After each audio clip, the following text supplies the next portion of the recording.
Hey guys, what's up? It's gonna be one of those videos again. Back again. This time, sorry about that in the background.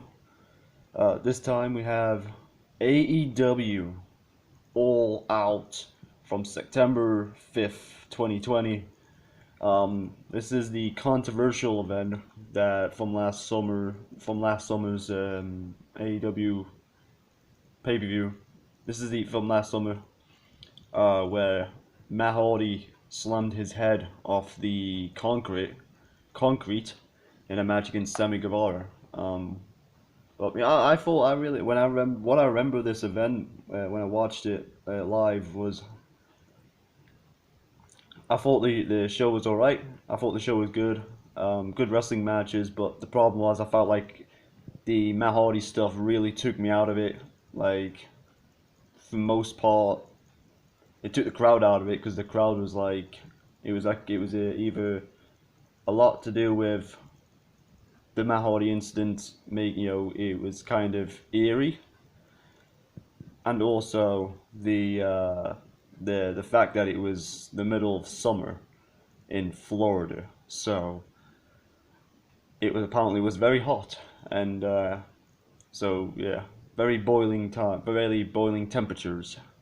But yeah, AEW All Out. I thought it was alright. I thought the pay-per-view was alright. I felt sorry for Shida and Thunder Rosa. I think they had to go on immediately after. So here's the card. We have Dr. Britt Baker versus Big Swole in a tooth and nail match. What I remembered of this was a weird comedy match um, to end the feud. Of course, Britt Baker ends up losing this match, but as of Britt Baker's booking, it never seems to bother her that she loses. She always seems to get the better, or she seems to climb the ladder, climb a higher rung, and then the other person seems to just fall, so to speak. Like, the same with Thunder Rosa and Britt Baker. Like, Britt Baker lost the lights out match, and I don't care if it didn't count on the record. She still lost, but she ended up being the one that was praised and all of it, and Thunder Rosa wasn't. But this match was, it was comedy. It was what it was. I didn't hate it as much as many people did, but I can understand why. It's not a good. It's a weird way to start a pay per view with a cinematic comedy match. Then we had the Young Bucks versus Jurassic Express. The Young Bucks were acting heelish in this one. This is like the start and stop of their heel turn slash not heel turn, whatever. They were starting to show a little bit of heel tendency around this time, and then of course the next pay-per-view, Full Gear against FTR, they would go back to being baby faces, and until this year in 2021 when they would turn heel. So it's been on and off. Just constantly being annoying pricks as the Young Bucks are. This match was alright against Jurassic Express, what I remember of it. So yeah, that was alright. I don't know if it was a normal contender match. I'm not sure. I don't think it was.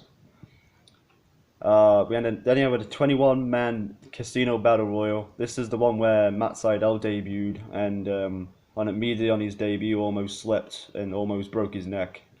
Fortunately, he landed on his back, but it could have been a lot worse. That was a terrible way to a terrible way to debut, so to speak. And of course, Eddie Kingston and Lance came down. Lance Archer and Eddie Kingston. Lance Archer would go on to win, and then Eddie Kingston would complain that he didn't go over the top rope.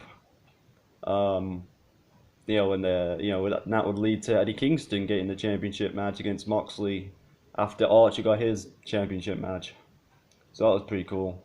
Then we had the Broken Rules match. This is a disaster, man. Matt Hardy and Sammy Guevara. This is the match that that kind of derailed the pay per view, so to speak, because everything after that was just like, man, ooh, it's hard to think about. Matt Hardy, slamming his head off the, not intentionally like him, again speared off a forklift, and it smashing his head on off the concrete and being knocked out. And AEW really should have stopped the match. No matter what the stipulation was, they should have stopped the match and done it another time and whatever. I'm sure the fans would have understood, but I could go on about it all day. But yeah, it was very disappointing. But hopefully they learn from this mistake. Hopefully. Then we had Shida versus Thunder Rosa. It was a good match, but this is back when the women weren't really doing much, and this was just basically a this was basically when this is back when the women weren't really doing much on TV, if you know what I mean. Like Sheeta didn't really have many challenges, so they had to bring people in to fire, like Thunder Rosa and stuff. But it is what it is. It was a good match. It was alright. Shame the crowd wasn't into it because this happened immediately after the Matt Hardy stuff. Then we had Matt Cardona, Scorpio Sky, and the Natural Nightmares versus Dark Order. There he is, Brody Lee right there. This is Brody Lee's last pay-per-view. It felt like a Dynamite match. It didn't feel like a pay-per-view match, and I feel like it was setting up more for Colt Cabana and Brody Lee.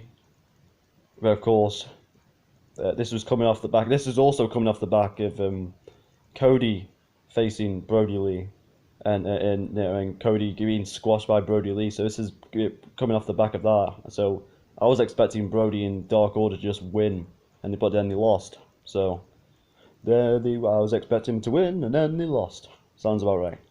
Then we had Kenny Omega and Adam Page versus FTR. Good tag team match.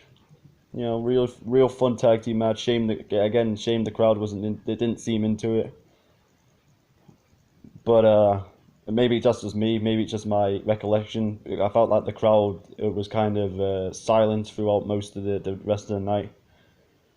And yeah, and FTR would go on to win the tag titles, and that would lead to Kenny walking out on Hangman Page after the match, which would lead to eventually Kenny's heel turn around December time. So yeah, and then FTR would go on to face the Bucks at the next pay-per-view, Full Gear. Then we had the Mimosa Mayhem match, Chris Jericho, Orange Cassidy. Kind of a comedy match here. I'm not the biggest fan of Orange Cassidy. I feel like he could have been made a bit serious in this feud with Jericho. I mean, Jericho basically put him over, so to speak, twice. And yeah, I don't really feel like Orange got anything out of it. Like, same now, like Orange Cassidy is in the same position he was before this, now coming out of it. So yeah, Jericho doing some comedy. Haha. He got thrown into the Mimosa, and that was it. And then we had Jon Moxley versus MJF. Good World Championship match. Like Jon Moxley, MJF's. This is probably one of many MJF World Championship matches that MJF's probably gonna have. So yeah, Jon Moxley wasn't able to use the paradigm shift, and then end up using it anyway behind the referee's back. So yeah, that was pretty cool. And of course we know the rest. Yeah, so yeah. So that's it, guys. That's it. All Out 2020. Sorry if I sounded a bit negative about this event. It's just going through the card and trying to remembering that this event. It was kind of like, I enjoyed the wrestling part of it. I enjoyed the wrestling match, the in-ring stuff. It was really good. Like, the in-ring stuff was great, and it didn't take away from my enjoyment. But the Matt Hardy stuff is what this pay-per-view is going to be remembered for, unfortunately.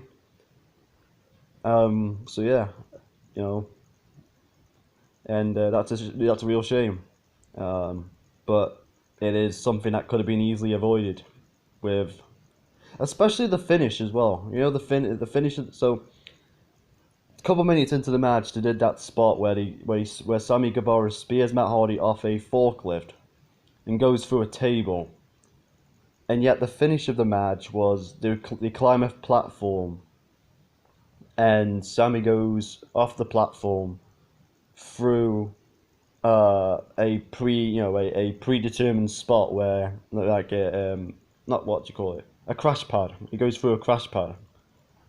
So yeah, it kind of made the table thing look a bit ridiculous anyway, because it was like, well, Matt Hardy was supposed to take that bump early in the match, and whether or not if he did crash his head off the cement or anything, that the concrete the spear through the table was a much more impactful move than what they were going to do with him landing on a crash pad. So, but it is what it is, man.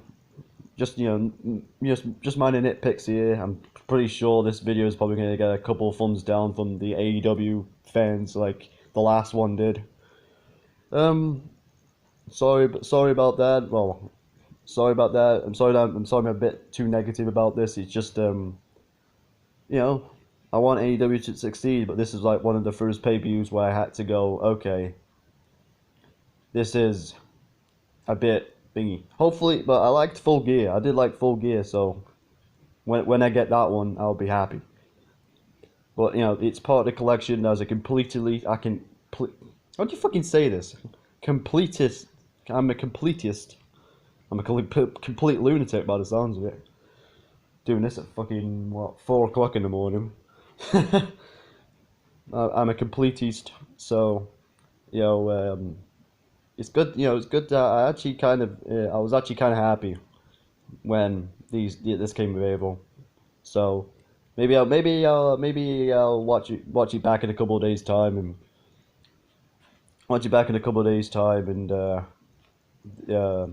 maybe my mind will be changed. Who knows? But for right now, this is all out. This is all out 2020. Hopefully we're all having a good time, and I'm out. See you soon, guys. Have a nice day.